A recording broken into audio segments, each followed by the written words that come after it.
لو رزقان رزق الرواي علي برخد الأبيات دمان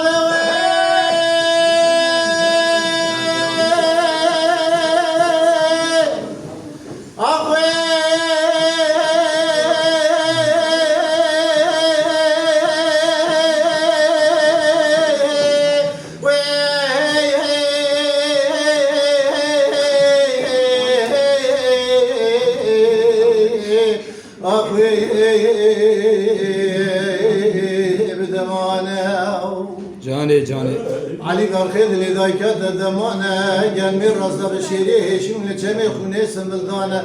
law temi ve sedam iltebe müşterane go khabarana da peşa idavaz bir qavaz yazalma meleke kefile be damane şure xoşandi bir lise giredab 12 kisane lesa şure ve denize kazası sere bizi şah mere müslüman elme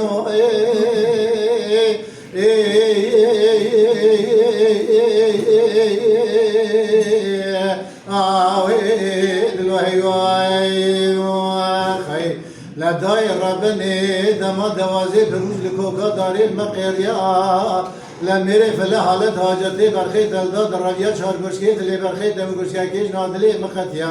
لا لا دايكا تشترا هرجا شنگيلا دل گليا گري بيشتيشيني دوكيا هيشر يساوي دايكا دتن فناني عاوي كي شرقانيا الراب ان شاء الله شابكي عليه بردو هلنو خبر من ازرما رنگي گوشه گوشه